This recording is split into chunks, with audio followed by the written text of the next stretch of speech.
lupa, Sobat Belajar Ekonomi Ding. Kembali lagi di YouTube channel Belajar Ekonomi. Nah, di video kali ini kita akan bahas materi yang pasti kalian suka, yaitu tentang konsumsi. Without any further ado, check this out.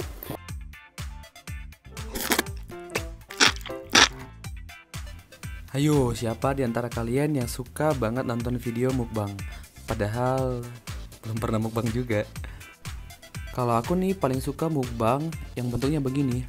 Ada mie pedas, terus ada ayam goreng pedas. Nah, apalagi minumannya kayak gitu nih, air soda. Sedap banget dah. Apalagi kalau ala-ala ASMR ya. Dengar bunyinya aja udah bikin lapar. Nah, kalau kalian coba nih, komen di bawah kira-kira kalian paling suka video mukbang apa. Oke, aku tunggu ya. Pada materi kegiatan ekonomi, konsumsi, dan distribusi, ada 4 indikator penting yang harus kita ketahui. 1. Pengertian konsumsi, ciri-ciri benda konsumsi, dan tujuan kita konsumsi. 2. Teori perilaku konsumen. 3. Pengertian distribusi dan tujuan distribusi, serta faktor-faktor yang mempengaruhi distribusi. Yang keempat, sistem distribusi dan pelaku selain distributor. Konsumsi. Tindakan konsumsi pasti kita lakukan hampir setiap saat ya. Mulai dari kita bangun tidur, misalnya kita minum air putih. Kemudian kita berangkat sekolah, kita sarapan dulu. Kemudian sampai di sekolah kita jajan lagi. Itu semua merupakan tindakan yang berkaitan dengan konsumsi. Jadi konsumsi atau consumption merupakan tindakan atau kegiatan yang dilakukan oleh manusia yang bertujuan untuk menghabiskan maupun mengurangi nilai guna atau manfaat dari suatu barang dan jasa yang kita konsumsi. Adapun tujuan kita mengkonsumsi suatu barang maupun jasa adalah untuk mencapai kepuasan maksimum atau maksimum utility. Dalam hal ini, kepuasan kita dinyatakan dalam bentuk satuan util. Banyak tidaknya tindakan konsumsi seseorang akan suatu benda dipengaruhi oleh tingkat pendapatan atau penghasilan, umur, jenis kelamin, dan sebagainya. Ciri-ciri benda konsumsi. 1. Benda konsumsi merupakan benda ekonomi. Yang mana benda ekonomi adalah benda yang untuk mendapatkannya kita memerlukan pengorbanan. Misalnya saja nih, kalau untuk makan kita memerlukan pengorbanan, ya kalau nggak masak pasti kita beli dari warung. Itulah bentuk pengorbanannya. 2. Volume atau nilai kegunaan barang tersebut dapat habis baik secara langsung maupun berangsur-angsur. Contoh manfaat, nilai, ataupun volume benda-benda yang digunakan akan habis sekaligus, antara lain berbagai jenis makanan dan minuman. Contoh yang manfaat, nilai, ataupun volume benda yang digunakan akan habis berangsur-angsur adalah pakaian, sepatu, dan jam tangan. 3. Barang konsumsi yaitu barang yang digunakan untuk memenuhi kebutuhan manusia. Penggunaan komputer, mesin cetak, dan barang-barang modal lainnya yang bertujuan menambah faedah benda tidak dapat dikategorikan sebagai kegiatan konsumsi. Nah, kegiatan konsumsi dalam hal ini seperti makan buah misalnya, naik pesawat, cukur rambut di tukang pangkas, dan sebagainya. Teori perilaku konsumen. Dalam memenuhi kebutuhan, kita harus selalu melakukan pilihan. Konsep pilihan ini merupakan perilaku mendasar dari konsumen. Konsep dasar perilaku konsumen menyatakan bahwa konsumen pada umumnya selalu berusaha mencapai utilitas atau utility yang maksimal dari pemakaian benda yang dikonsumsinya. Teori perilaku konsumen dapat menjelaskan bagaimana seorang konsumen memilih produk yang diyakini akan memberikan kepuasan maksimum dengan dibatasi oleh pendapatan dan harga barang. Teori perilaku konsumen terakomodasi dalam pendekatan kardinal maupun pendekatan ordinal. Untuk pendekatan kardinal atau teori kardinal ada 2 konsepnya, yaitu hukum Gaussian 1 dan hukum Gaussian 2. Sedangkan untuk teori ordinal ada konsep indifference curve dan budget line. 1. Teori atau pendekatan kardinal. Teori kardinal menyatakan bahwa manfaat atau kenikmatan yang diperoleh seseorang dalam mengkonsumsi barang maupun jasa dinyatakan dalam satuan uang, jumlah, dan buah. Kita ambil contoh nih. Semisal ada seseorang yang akan merasa kenyang jika menghabiskan 2 piring nasi. Lalu ada orang lain, dia akan merasa kenyang hanya dengan menghabiskan 3 suap nasi. Itulah sebabnya teori kardinal merupakan teori yang bersifat subjektif. Kenapa? Karena setiap orang punya penilaian yang berbeda-beda dalam mengkonsumsi suatu barang maupun jasa. Ada 3 asumsi teori kardinal. 1. Teori kepuasan konsumsi seorang konsumen bisa diukur dengan satuan hitung atau satuan ukur. Seperti yang sudah dibilang sebelumnya, ada dalam bentuk uang, jumlah maupun buah. Asumsi yang kedua, semakin banyak barang yang dikonsumsi, maka akan bertambah besar pula kepuasannya. 3. Berlaku hukum the law of diminishing marginal utility atau hukum penambahan manfaat yang semakin menurun. Ini akan kita kupas tuntas di submateri setelah ini. Ada 2 konsep dalam teori kardinal, yaitu hukum Gosen 1 dan hukum Gosen 2. Hukum Gosen 1. Istilah hukum Gosen 1 pertama kali ditemukan oleh Hermann Heinrich Gosen, yaitu seorang ahli ilmuwan ekonomi pada tahun 1810 sampai 1858. Hukum Gosen 1 disebut juga dengan hukum the law of diminishing marginal utility atau hukum penambahan manfaat suatu barang yang semakin menurun. Bunyi hukumnya begini: konsumsi suatu barang secara terus-menerus pada mulanya akan memberikan manfaat yang semakin tinggi, tapi lama-kelamaan manfaat dari konsumsi barang tersebut akan semakin berkurang. Contoh sederhananya begini, misalkan ketika kita habis berolahraga dan kita pasti haus, kita minum 1 gelas air putih, pasti kita belum merasa puas. Kemudian kita tambah gelas kedua, baru kita merasa puas, dan gelas ketiga merupakan gelas dengan tingkat kepuasan yang paling maksimal. Lalu kita minum lagi nih gelas keempat. Nah, ketika kita minum gelas keempat, manfaatnya sudah semakin berkurang. Pada saat penambahan manfaat yang semakin berkurang, disitulah berlaku the law of diminishing marginal utility. Artinya, penambahan manfaatnya semakin berkurang. Untuk lengkapnya, penerapan hukum Gosen 1, mari kita perhatikan contoh berikut. Dalam tabel ini, disajikan data tentang manfaat ataupun kenikmatan yang diperoleh seseorang dalam mengkonsumsi jus dengan jumlah gelas yang berbeda. Kolom pertama, jumlah gelas yang diminum. Kolom yang kedua, nilai guna total atau manfaat total. Kolom yang ketiga, nilai tambah atau nilai guna marginalnya.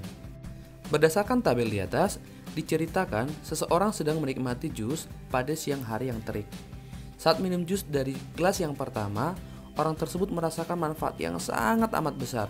Karena merasa nikmat, dia menambah jus, yaitu gelas yang kedua, ketiga, dan seterusnya. Ketika dia minum jus gelas pertama, jus tersebut memberikan manfaat sebesar 30 dengan tambahan manfaat sebesar 30 juga. Saking dia hausnya, dia nambah jus nih di gelas yang kedua. Pada gelas yang kedua, nilai guna yang dia dapatkan adalah 50 util dengan tambahan manfaat sebesar 20 util. Lalu dia berniat untuk menambah jus di gelas yang ketiga. Pada saat itu, manfaat total yang diterimanya meningkat ke 65 util. Namun, tambahan manfaat yang dia terima berkurang sebesar 5 poin, yaitu menjadi 15 util. Artinya, marginal utility-nya di sini semakin berkurang. Lalu dia nggak mau jerah nih. Nah, ditambahnya lagi nih gelas keempat. Ketika di gelas keempat, nilai guna totalnya sama dengan gelas yang ketiga, sama-sama 65 util. Dengan manfaat tambahan atau guna marginalnya sebesar 0, artinya di gelas keempat inilah dia tidak merasakan penambahan manfaat sama sekali. Demikian seterusnya gelas kelima dan gelas keenam. Kepuasan maupun tambahan kepuasan yang diterima akan semakin berkurang, yakni minus 10 util dan turun ke minus 20 util. Kalau kita lihat kurva yang di sampingnya, dari kurva total itu terlihat bahwa nilai guna total akan naik terus-menerus sampai pada titik tertentu. Dalam contoh ini tadi, nilai guna yang paling tinggi itu adalah 65 util. Kemudian berkurang atau menurun. Dari kurva marginal yang di sampingnya, tampak bahwa guna marginal semakin lama semakin menurun sampai titik 0 dan bahkan di bawah titik 0 alias minus. Kesimpulannya adalah ketika kita merasakan manfaat yang paling maksimum dari mengkonsumsi barang dengan jumlah yang tertentu, kita tidak boleh lagi menambah konsumsi barang tersebut karena kepuasannya akan semakin berkurang. Karena Hermann Heinrich Gosen menemukan kelemahan pada hukum Gosen 1, maka dia kembali menemukan hukum Gosen yang kedua. Bunyinya adalah manusia akan berusaha memenuhi bermacam-macam kebutuhannya sampai pada tingkat intensitas yang sama. Yang membedakan antara hukum Gosen 1 dan hukum Gosen 2 terletak pada kuantitas barang yang dikonsumsi. Hukum Gaussian 1 tadi hanya berlaku untuk satu jenis barang. Kalau hukum Gaussian kedua berlaku untuk berbagai jenis barang. Contoh aplikasi dari hukum Gaussian 2 misalnya, ketika kita memiliki sejumlah uang, kita cenderung akan menggunakan uang tersebut untuk membelanjakannya atau untuk membeli berbagai macam kebutuhan berupa barang maupun jasa, sehingga semua kebutuhan kita dapat terpenuhi secara seimbang. Nah, hukum Gaussian kedua disebut pula hukum guna horizontal karena membahas pemuasan terhadap berbagai macam-macam barang. Kalau udah paham teori kardinal, mari kita lanjut ke teori perilaku konsumen dengan teori atau pendekatan ordinal. Dalam teori ordinal, manfaat atau kenikmatan yang diperoleh seseorang dalam mengkonsumsi barang maupun jasa tidak dapat diukur dalam bentuk satuan tertentu seperti uang, jumlah maupun buah, tapi melalui perbandingan. Ada 4 asumsi yang digunakan dalam pendekatan ordinal. 1. Konsumen bertindak rasional, yakni ingin memaksimalkan kepuasannya. 2. Konsumen memiliki pola pilihan atau preferensi terhadap barang yang disusun berdasarkan urutan besar kecilnya ataupun pilihan dari nilai guna. Asumsi yang ketiga, konsumen konsisten dengan pilihannya. Misal, jika dia memilih A dibanding B, memilih B dibanding C, maka ia akan memilih A daripada C. Asumsi yang keempat, konsumsi mempunyai sejumlah uang tertentu. Itulah sebabnya teori kardinal merupakan teori yang bersifat objektif. Artinya, kita akan memperbandingkan kualitas barang A, B, maupun C. Contoh kasus teori ordinal. Seorang konsumen membeli sejumlah barang, misalnya makanan dan pakaian, lalu berusaha mengkombinasikan dua kebutuhan tersebut agar menghasilkan utilitas atau kepuasan yang sama. Dia diperhadapkan pada dua situasi atau dua pilihan. Situasi A dengan memilih 4 porsi makanan dan 2 pakaian, atau situasi B 4 porsi makanan dengan 4 buah pakaian. Ada 3 kemungkinan dari situasi tersebut. 1. A lebih besar daripada B, artinya makan 4 kali sehari dengan membeli pakaian 2 kali setahun lebih berdaya guna dan memuaskan ketimbang makan 3 kali sehari dan membeli pakaian 4 kali setahun. Kemungkinan yang kedua, A lebih kecil B, artinya makan 3 kali sehari dengan membeli pakaian 4 kali setahun lebih berdaya guna dan memuaskan konsumen daripada makan 4 kali sehari dengan membeli pakaian 2 kali setahun. Dan kemungkinan yang terakhir adalah A sama dengan B, artinya makan 4 kali sehari dengan membeli pakaian 2 kali setahun dan makan 3 kali sehari dengan membeli pakaian 4 kali setahun memberikan utilitas atau manfaat yang sama kepada konsumen tersebut. Karena teori kardinal dan ordinal merupakan teori yang digunakan untuk mengukur perilaku konsumen, maka keduanya memiliki persamaan. Persamaan ordinal dan kardinal yaitu sama-sama menjelaskan tindakan konsumen dalam mengkonsumsi barang-barang dengan harga yang tertentu, dengan pendapatan konsumen yang tertentu pula, agar konsumen mencapai tujuannya yaitu maksimum utility atau kepuasan maksimal. Selanjutnya, perbedaan teori kardinal dan ordinal. Pendekatan kardinal merupakan pendekatan yang bersifat kuantitatif, sedangkan pendekatan ordinal merupakan pendekatan yang bersifat kualitatif. Dalam pendekatan kardinal, konsumen bersifat lebih realistis, sedangkan ordinal, konsumen bersifat kurang realistis. Pendekatan kardinal pengukurannya dengan satuan util, sedangkan ordinal dengan menggunakan ranking atau perbandingan. Dalam pendekatan kardinal, analisis yang digunakan adalah marginal utility, sedangkan ordinal analisis yang digunakan adalah kurva indifference. Pendekatan kardinal merupakan teori ekonom klasik, sedangkan pendekatan ordinal merupakan teori ekonom modern neoklasik. Kalau dari pengertian, pendekatan atau teori kardinal, kepuasan konsumen dinyatakan dalam bentuk angka numerik, sedangkan ordinal, kepuasan konsumen tidak dinyatakan dalam bentuk satuan angka numerik. Konsep pertama yang digunakan dalam teori ordinal adalah indifference curve atau kurva indiferensi. Indifference curve merupakan sebuah kurva yang menggambarkan kombinasi dua jenis barang konsumsi dengan tingkat kepuasan yang sama. Contohnya, kita mengkonsumsi pizza dengan jus. Kombinasi A kita bisa mengkonsumsi 8 pizza dengan 3 gelas jus. Atau kombinasi yang B, 6 pizza dengan 5 gelas jus. Atau C, 5 pizza dengan 6 gelas jus. Atau yang D, 3 pizza dengan 8 gelas jus. Arti kombinasi ini adalah baik A, B, C atau D, semuanya memberikan tingkat kepuasan yang sama. Kita hanya tinggal memilih kombinasi mana saja yang tepat dengan kita. Mari kita perhatikan kurva di bawahnya. Yang vertikal sebagai good Y atau barang Y, misalkan tadi jus. Yang horizontal sebagai good X atau barang X, misalnya tadi pizza. Jadi kalau kita perhatikan, IC yang pertama yang paling kiri bawah, di sana nanti ada kombinasi titik A, B, C, atau D. Artinya, di sepanjang kurva indifference, tingkat kepuasannya adalah sama. Berdasarkan tabel dan kurva tersebut, maka didapatlah ciri-ciri indifference curve. Yang pertama, bergerak dari kiri atas ke kanan bawah.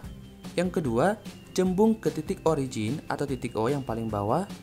Yang ketiga, jika garis IC bergeser ke kanan, misalnya dari IC1 ke IC2, maka kepuasannya akan semakin meningkat. 4. Tidak saling berpotongan alias saling sejajar ya, antara IC1, IC2, dan IC3. Yang terakhir, yang kelima, IC yang paling kanan menandakan bahwa itu adalah tingkat kepuasan yang paling maksimal. 2. Konsep budget line, yaitu sebuah kurva yang menggambarkan kombinasi dua jenis barang yang dikonsumsi dengan tingkat budget atau anggaran yang sama.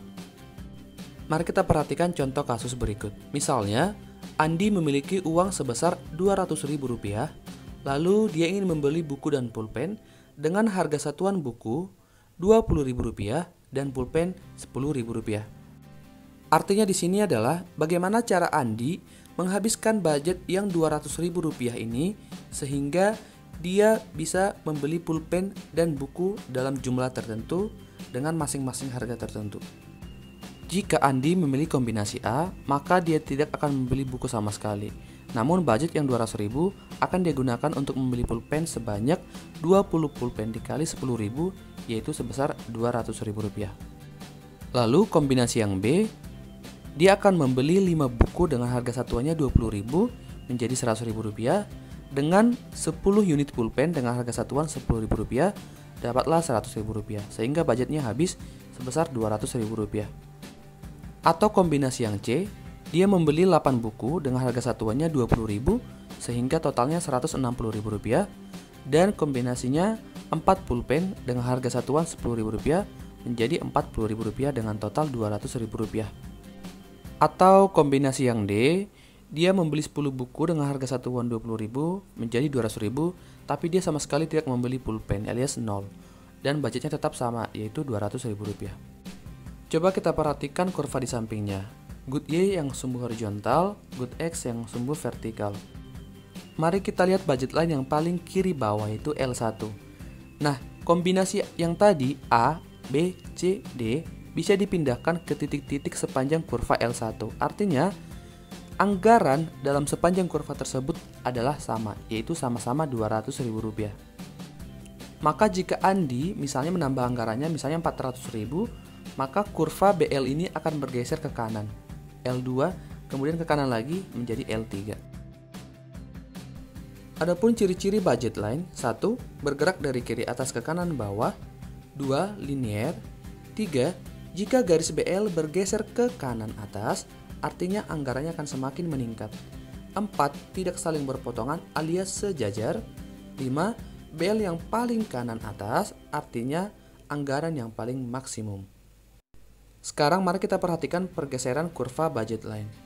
Pergeseran kurva budget line ke kiri maupun ke kanan itu dikarenakan ada perubahan harga maupun tingkat pendapatan konsumen.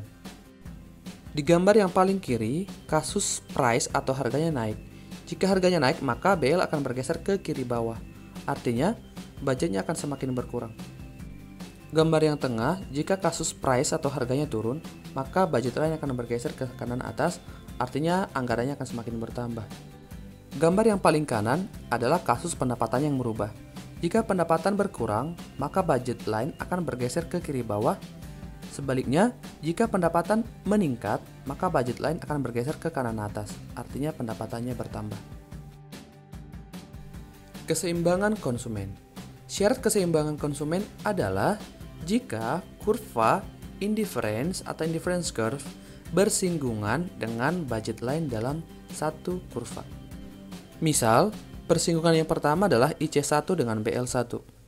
Arti persinggungan tersebut adalah anggaran yang dia keluarkan sama dengan tingkat kepuasan yang dia dapatkan. Demikian juga untuk persinggungan BL2 dan IC2, BL3 dan IC3. Oke, itu tadi penjelasan tentang teori perilaku konsumen. Nah, kalau udah paham, sekarang kita lanjut ke poin B, yaitu kegiatan ekonomi distribusi atau distribution. Apa itu distribusi? Nah, distribusi adalah kegiatan menyalurkan barang dari produsen ke konsumen. Pelakunya disebut sebagai distributor. Lalu, apa itu faktor yang mempengaruhi kegiatan distribusi? Yang pertama, faktor pasar. Pada faktor pasar, saluran distribusi dipengaruhi oleh pola pembelian konsumen seperti jumlah konsumen, letak geografis, jumlah pesanan atau kebiasaan dalam pembelian. 2. Faktor barang. Pertimbangan dari segi barang bersangkut paut dengan nilai unit, besar dan berat barang, kemudian juga mudah rusaknya barang, standar barang dan pengemasan barang. Barang dari jenis makanan dan bukan makanan tentu berbeda dalam proses distribusinya. Barang yang mudah rusak dan tahan lama juga tentu berbeda dalam proses distribusinya. 3. Faktor perusahaan. Pada faktor perusahaan, pertimbangan yang diperlukan di sini adalah sumber dana atau pendanaan. Tidak hanya itu, tapi juga pengalaman dan kemampuan manajemen serta pengawasan pelayanan yang diberikan. 4. Faktor kebiasaan dalam pembelian. Pertimbangan yang diperlukan dalam kebiasaan pembelian adalah kegunaan perantara, sikap perantara terhadap kebijaksanaan produsen, volume penjualan dan ongkos penyaluran barang. Ada 2 sistem distribusi yang berlaku. Yang pertama, sistem distribusi langsung. Distribusi langsung merupakan distribusi yang dilakukan secara langsung kepada masyarakat atau konsumen oleh produsen dan tidak melalui perantara. Contoh distribusi langsung adalah nelayan yang menjual hasil tangkapannya langsung kepada konsumen. Sistem distribusi yang kedua yaitu sistem distribusi tidak langsung, yaitu penyaluran hasil produksi kepada konsumen melalui perantara tidak produsen langsung. Contohnya bisa lewat pedagang yang membeli dan menjual kembali hasil produksi tanpa merubah bentuk dan tanggung jawab sendiri dengan tujuan mendapatkan keuntungan. Kemudian, pedagang menjual hasil produksi konsumen bisa di pasar. Selain distributor, ada juga pelaku atau istilah lain yang dikenal dalam istilah penyaluran barang. 1. Agen. Agen ini adalah seseorang atau perusahaan yang menjual produk dari distributor ke retail atau konsumen. Biasanya keberadaan agen dibentuk langsung oleh distributor yang bertujuan untuk mendekatkan ke konsumen. Tapi ada juga agen yang dibentuk langsung oleh pemilik usaha kecil menengah. Masalah keuntungannya didapatkan dari selisih harga jual atau melalui komisi penjualan. Next ada supplier. Supplier ini hampir sama dengan distributor, tapi bedanya barang yang dijual biasanya untuk kegiatan usaha. Misalnya saja supplier besi baja untuk dipasok ke pabrik pembuat peralatan rumah tangga dan lainnya. Nah, supplier ini sifatnya berlanjut dan biasanya barangnya itu berupa barang mentah. Tapi dalam kasus nyata ada juga supplier yang memasuk barang langsung ke distributor. Selanjutnya ada reseller. Reseller ini juga hampir sama dengan agen. Dari namanya aja kan tadi resell, berarti menjual kembali. Artinya memang orang ini tidak membuat produk, tapi mengambil produk dari agen atau penjual lain langsung ke konsumen. Untuk pendapatannya biasanya reseller memberikan harga yang lebih tinggi dari harga belinya dan selisihnya adalah keuntungan yang dia dapatkan. Next ada dropshipper. Dropshipper ini sama seperti reseller ya. Cuman bedanya, dropshipper ini tidak harus memiliki produk untuk dijual. Dropshipper hanya menawarkan produk ke konsumen melalui katalog. Jika ada pesanan baru disampaikan ke pemilik produk, lalu pemilik produk mengirimkan ke konsumen dengan atas nama dropshipper. Oke, sobat belajar ekonomi, itulah tadi pembelajaran mengenai kegiatan ekonomi, konsumsi, dan distribusi. Bagaimana? Sudah paham ya? Nah, jangan lupa untuk cari referensi dari sumber lain untuk menambah wawasan kalian. Sampai jumpa pada video pembelajaran berikutnya. Terima kasih.